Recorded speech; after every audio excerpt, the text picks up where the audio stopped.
আজ শনিবার 16ই জ্যৈষ্ঠ 2025 সালের 31শে মে, বৃশ্চিক রাশি, বৃশ্চিক লগ্ন, স্করপিয়ান সাইন জাতক জাতিকাদের আজকের দিনটি কিন্তু এক প্রকার বেশ কাটতে চলেছে।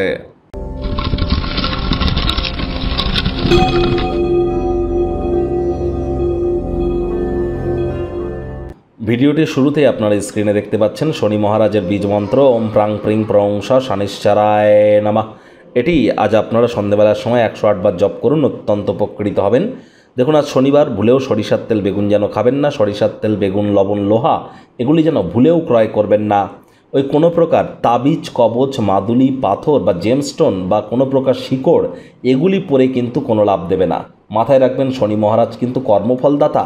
তাহলে কর্মের মাধ্যমেই কিন্তু তাকে সন্তুষ্ট করতে হবে। কর্ম না করে কর্মের ফল পাবেন এই পাথর জেমস্টোন পরে কবচ মাদুলি পরে ভাবেন কি করে?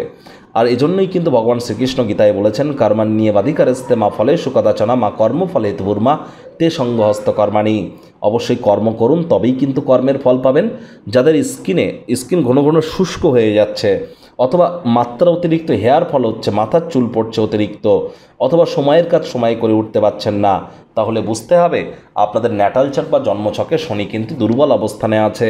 ইমিডিয়েট জ্যোতিষতাত্ত্বিক পরামর্শ গ্রহণ করুন। আবারও বলছি, আজ কিন্তু আপনারা ভুলেও হোয়াইট কালারের ড্রেস পরিধান করবেন না, সাদা রঙের ড্রেস যেন পরিধান করবেন না। ভাগ্য মিটারাজ আপনাদের বলছে 8 আউট অফ 10 ভাগ্য আপনাদের অনুকূলেই থাকবে। পারিবারিক জীবন সম্পর্কে আপনাদেরকে একটু সাবধানতা অবলম্বন করেই চলতে হবে। কায়িক পরিশ্রম হলেও শরীর মনে সতেজতা এবং তরতাজাই আপনারা অনুভব করবেন। দীর্ঘদিনের পুরনো রোগশোক অসুস্থতা থেকে আজ মুক্তি পাওয়ার দিন, পরিত্রাণ পাওয়ার দিন। কথায় আছে, সকলের তরে সকলে আমরা, প্রত্যেকে আমরা পরের তরে।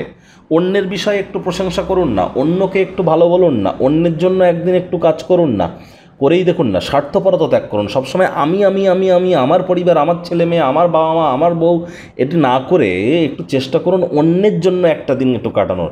করে দেখুন, এটি কোনো জ্ঞান কিন্তু নয়, উপদেশ কিন্তু নয়, আখেরে আপনারাই অপার সুখ পেতে চলেছেন। একবার করে তো দেখুন। অর্থগত ব্যাপারে আয় ইনকাম বাড়বে। নতুন উদ্যোগ পরিকল্পনার পাশাপাশি নতুন নির্মাণ কার্যের শুরুয়াত আজ করা যেতেই পারে। অর্থ সংক্রান্ত বিষয়ে কোনো মামলায় যদি যুক্ত থেকে থাকেন, আদালত বা কোর্ট আপনাদের পক্ষে সিদ্ধান্ত বা রায় দিতে পারে। এটি আপনাদের ক্ষেত্রে আর্থিক উপকারে আসতে পারে। চাকরিজীবী যারা আছেন তাদের অফিসের পরিবেশ এক প্রকার বেশ। বস কলিগদের সাথে ভাব ভালোবাসা বাড়বে। কর্মে গতি অনুভব করবেন। নিজের মেধা দক্ষতা ট্যালেন্টের দৌলতে প্রশংসার পাত্রপাত্রীও আপনারা হতেই পারেন। রাজনীতিবিদ যারা আছেন জনসংযোগ বৃদ্ধি করুন, সমাজে পপুলারিটিও বাড়বে। শিক্ষার্থী বিদ্যার্থীরা যে কোনো প্রকার পরীক্ষা প্রতিযোগিতায় সফলতা অর্জন করবেন উচ্চশিক্ষার জন্য। যারা বিদেশ যাত্রার কথা ভাবছিলেন, ভাগ্যদেবীও আপনাদের পক্ষেই আছেন। সন্তান সন্ততি থেকে থাকলে তারাও তাদের কৃতিত্বের দ্বারা আপনাদেরকে গর্বিত করবে। হাউস ওয়াইফদের জন্য দিনটি এক প্রকার বেশ। প্রেমিক প্রেমিকা, স্বামী স্ত্রী উভয়ের ক্ষেত্রেই বলবো, ফুল ফুটুক আর না ফুটুক, আজ আপনাদের প্রেমের বাগানে বসন্ত। দিনটিকে যতটা সম্ভব রোম্যান্টিক করে তোলা যায় সেই প্রচেষ্টাই তো আপনাদের জারি রাখা উচিত। অবিবাহিতদের বিবাহের যোগ পরিলক্ষিত হচ্ছে। যারা প্রেমে পড়েননি তাদের জীবনে স্বপ্নের নারী বা পুরুষের আগমন আজ কিন্তু হতেই পারে। একটু প্রচেষ্টা আপনাদেরকেও করতে হবে। আজ গোপন তথ্যগুলি কারোর সাথে ভাগ করে নেওয়ার আগে সব দিক বিচার বিবেচনা করবেন।